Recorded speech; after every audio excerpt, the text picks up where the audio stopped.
We've talked about alternative theories to how the pyramids were built. I'm willing to accept that the Great Pyramid was largely completed by the ancient Egyptians, but remember that the ancient Egyptians tell us in many of their texts that everything they knew was a legacy, an inheritance of the gods. And I don't construe the gods as aliens. When we think of pyramids, minds immediately journey to Egypt. The towering Giza Plateau with its majestic stone structures has long captured the world's fascination. But what if we told you that Egypt didn't build the first pyramids? Long before the sands of the Sahara surrounded the grand monuments of the pharaohs, a lesser-known civilization to the south built pyramids that have stood for millennia. Today, these mysterious structures quietly guard their ancient secrets. This is the story of Meroe, an ancient city in the heart of modern Sudan, where the first man-made pyramids may have risen, and where we begin to unravel a mystery that challenges everything we thought we knew about ancient history. Let us set the scene. We are not in Egypt, but in the vast expanse of the Sudanese desert. Here, nestled in a stark, arid landscape, lie over 200 pyramids, concentrated in a city that once rivaled the grandeur of any ancient Egyptian metropolis. This city is Meroe, the capital of the powerful Kingdom of Kush, a civilization that flourished for nearly 1,000 years. But Meroe's legacy is far more than a simple footnote in Egyptian history.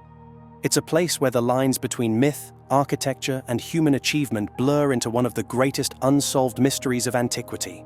Our modern awareness of Meroe began in the 19th century when European explorers ventured into the Sudanese desert. In 1821, they uncovered these stunning pyramids, which had been hidden for centuries beneath the sands.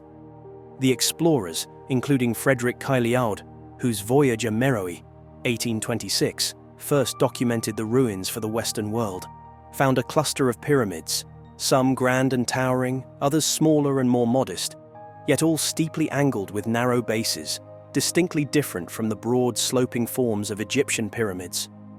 And while Egypt's pyramids were grand tombs for pharaohs, Meroe's served a different purpose. They were built for nobles and royals alike. But when exactly were these pyramids built, and why? Archaeologists, building on the work of pioneers like George Reisner, who led the Harvard-Boston expedition in the early 20th century, determined that Meroe's pyramids were constructed between 300 BCE and 350 CE, during a time when the Kingdom of Kush was a powerful force in Africa. This makes Meroe's pyramids younger than Egypt's Old Kingdom pyramids, but their purpose and design remain equally as fascinating.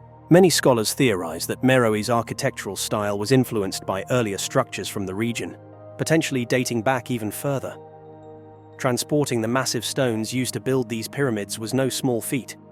Some of the stones were quarried from sites over 25 miles away and weighed several tons.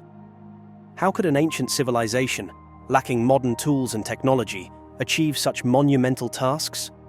The logistics of transporting and constructing these structures in an unforgiving desert environment continue to puzzle researchers. To put this in perspective, the Great Pyramid of Giza, as described by Herodotus in his Histories, contains stones weighing up to 80 tons, whereas the largest pyramid at Meroe, the Pyramid of Queen Amenisha-Keto, used stones weighing between 1 and 2 tons. While lighter, these stones were no less challenging to transport, raising questions about how these ancient builders accomplished such feats. What's more intriguing is that Meroe's pyramids were built in a different context than those of Egypt. While Egyptian pyramids served as grand burial tombs for kings and pharaohs, the pyramids at Meroe were constructed for a broader group of nobles, queens, and princes. But why did the people of Meroe embrace pyramid building at all? Inside the tombs of Meroe, archaeologists found a remarkable fusion of Egyptian and African symbolism. Hieroglyphics and carvings, similar to those described in the Egyptian Book of the Dead, covered the walls, but the faces depicted were distinctly African, signifying a culture that blended Egyptian influences with its own deep-rooted identity. Meroe wasn't merely a reflection of Egypt, it was a civilization that commanded power and respect in its own right, stretching over 600 miles along the Nile. The Kingdom of Kush became a dominant force in trade and culture across Northeast Africa. Yet the pyramids of Meroe raise more questions than they answer. Why, after centuries of success, did the Kingdom of Kush turn to pyramid building? Some scholars believe these pyramids were intended to strengthen Meroe's political and spiritual power, symbolizing divine kingship and cementing the kingdom's claim to leadership in the region. Others argue that they served as a tribute to Egyptian influences, while the most radical theory suggests that Meroe may have been the true originator of pyramid building. Let's consider this possibility.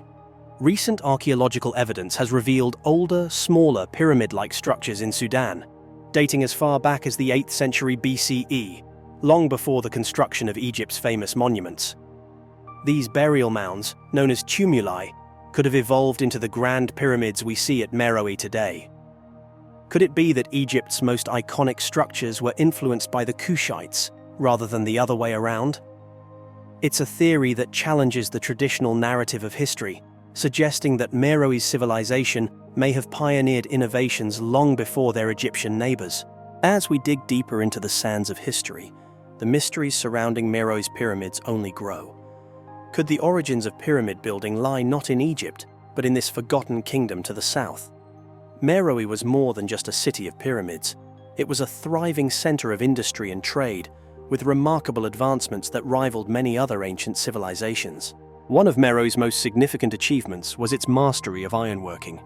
Scattered across the landscape, archaeologists have uncovered iron furnaces, a testament to a sophisticated industry that flourished long before many other ancient civilizations had harnessed such technology.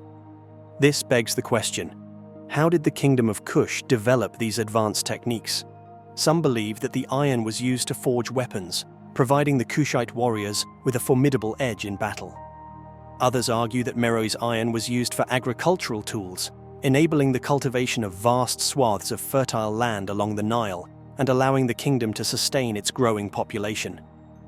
But perhaps the most intriguing theory suggests that Meroe's iron products were traded far and wide, reaching the Mediterranean and perhaps even India, indicating that this kingdom played a central role in the ancient global economy. Equally fascinating is Meroe's sophisticated water management system.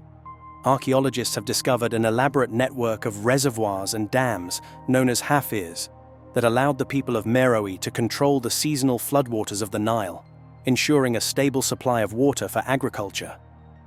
This level of engineering sophistication was far ahead of its time, surpassing even some of the water management techniques used in Egypt. Could it be that Meroe, not Egypt, held the key to ancient water engineering? And how much of this knowledge was passed down or lost over the centuries?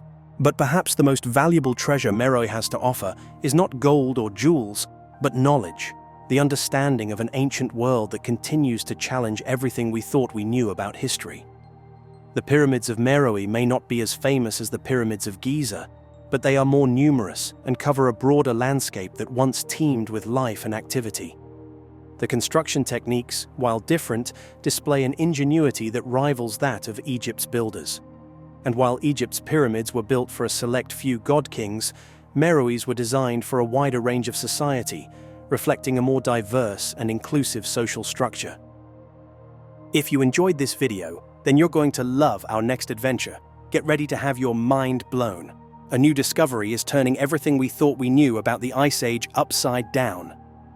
Join us as we explore the incredible story of how an amateur archaeologist, Ben Bacon, cracked the code of mysterious markings found in cave art, revealing a sophisticated lunar calendar system used by our hunter-gatherer ancestors over 20,000 years ago.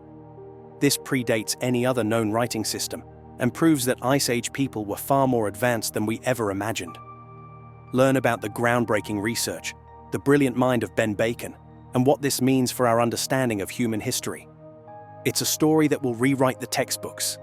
Don't forget to like, subscribe, and hit that notification bell for more mind-bending discoveries. For decades, the mesmerizing cave art of the Paleolithic era has captivated our imaginations. These vibrant depictions of animals, etched and painted onto the walls of caves across Europe, offer a tantalizing glimpse into the minds of our Ice Age ancestors. But alongside the majestic aurochs, horses, and deer lie a series of enigmatic markings, dots, lines, and symbols that have long baffled researchers. What did they mean? Were they merely decorative, or did they hold a deeper, more profound significance?